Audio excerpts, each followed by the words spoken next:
Picture this. You spend 8 years teaching a boy. You teach him philosophy, rhetoric, compassion, the art of governing wisely. You pour everything you know into him. He is brilliant, curious.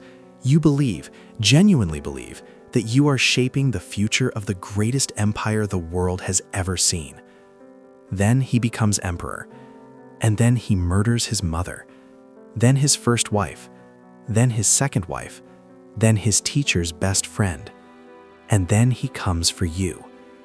This is the story of Lucius Annaeus Seneca, the greatest philosopher Rome ever produced, and his student, Nero Claudius Caesar, the man history would call the monster who burned Rome and fiddled while it burned.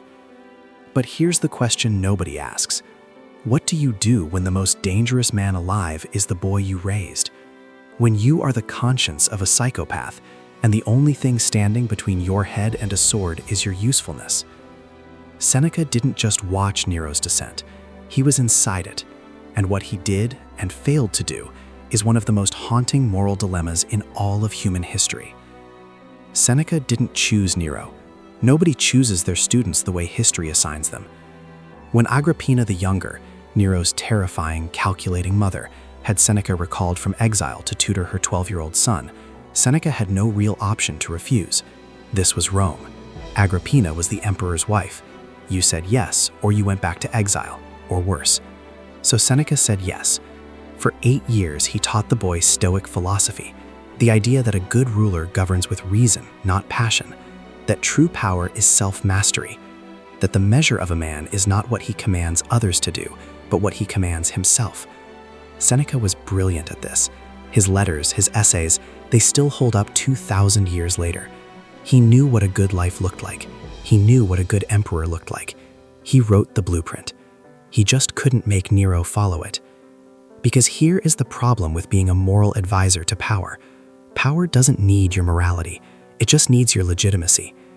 When Nero became emperor at 17, Seneca was invaluable. Nero was young, untested, and Rome needed to believe the boy emperor had wise men behind him. Seneca and the general Burrus effectively ran the empire in those early years. Historians call it the Quinquennium Neronis, the 5 good years of Nero. Rome thrived. The administration was competent. Justice was, largely, served. But Nero was growing up, and growing into himself. The first real crack came with Agrippina. Nero wanted her dead. She was controlling, manipulative, and had made it clear she viewed the empire as her project, her son merely the vehicle. Nero ordered her killed in 59 AD. Seneca knew. And Seneca, this is the part that damns him, helped write the letter to the Senate justifying the murder. He framed it as self-defense. He called the dead woman a threat to Rome. Why? Because Seneca had made a calculation every moral person in proximity to power eventually makes. If I leave, someone worse takes my place. If I stay, I can still moderate him. I can still do some good. It is the oldest rationalization in the world, and it is the one that slowly destroys you. Because after you help cover up the first murder, the second is easier to justify. After the second, the third barely registers. You tell yourself you're steering the ship away from the rocks, but the rocks keep getting closer, and one day you look up and realize you are not steering anything. You are just a passenger, holding the wheel that isn't connected to anything, performing the theater of influence, while the man who actually holds power does whatever he wants. Seneca watched Nero execute rivals, persecute innocents, indulge in cruelty for sport. He wrote letters to himself about the importance of virtue. He accumulated enormous personal wealth. The philosopher of simplicity became one of the richest men in Rome. His enemies pointed to the hypocrisy. They weren't entirely wrong. And then in 62 AD, Burrus died. Seneca lost his only real ally in power. He went to Nero and asked to retire, to give back his wealth, to step away quietly. Nero refused. He needed Seneca's name. He needed the reputation of the philosopher attached to his reign. Seneca was useful precisely because he was good, and so he was trapped precisely because he was good. This is the cruelest irony of Seneca's life. His virtue was the cage they kept him in. In 65 AD, a conspiracy to assassinate Nero was uncovered, the Pisonian conspiracy. Seneca's name came up, not as a proven participant, but as a man the conspirators hoped would lead Rome after Nero's death. That was enough. Nero sent a soldier to Seneca's villa with an order: take your own life. And here, finally, Seneca had a choice that was entirely his own. He could beg, he could deny, he could throw himself on Nero's mercy. Mercy that didn't exist, but he could try. Instead, he opened his veins. He died the way he had written about dying his entire life, with philosophical composure, comforting his weeping friends, dictating final thoughts to scribes. His wife Paulina tried to die with him. Nero's soldiers stopped her. Seneca bled slowly, called for poison to speed things along, and when that didn't work, was carried to a steam bath where he finally suffocated. It was not a clean death, but it was a chosen one. And perhaps that is the closest thing Seneca ever got to an answer for the impossible position he'd spent 30 years inside. When you cannot prevent the evil around you, you can still choose how you face the end. His writings survived Nero. Nero didn't survive himself.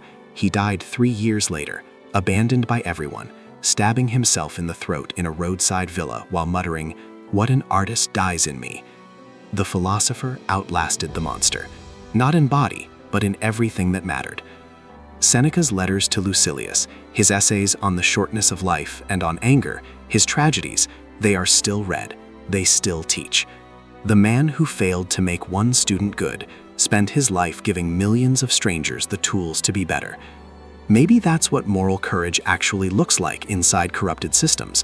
Not the dramatic, cinematic moment of resistance, but the quiet, daily insistence on writing down what is true, even when you cannot act on it, even when the person who most needs to hear it will never listen. Here is why Seneca's story isn't just ancient history. Every era produces its Senecas, the good people who end up in the rooms where terrible decisions are made, the advisors who tell themselves they're moderating the damage, the competent, principled professionals who calculate that staying inside corrupt power is more useful than walking away from it. Sometimes they're right. Sometimes the presence of a good person genuinely changes the outcome. But Seneca's life asks a question we should all sit with. At what point does your presence become complicity? At what point does writing the letter that covers up the crime, even with the best intentions, make you part of the crime? There is no clean answer. Seneca didn't have one. He left us his letters instead. So read them. Start with On the Shortness of Life. It's barely 30 pages, and it will rearrange something in your thinking. Read a man who understood exactly where he had compromised and was ruthlessly, painfully honest about it, even when he couldn't change it. Because the most useful thing Seneca teaches isn't how to be virtuous in easy circumstances. It's how to remain a thinking, honest, self-aware human being inside circumstances that want to grind that out of you. The boy became a monster. The teacher couldn't stop it, but the teacher kept writing anyway, and we're still reading.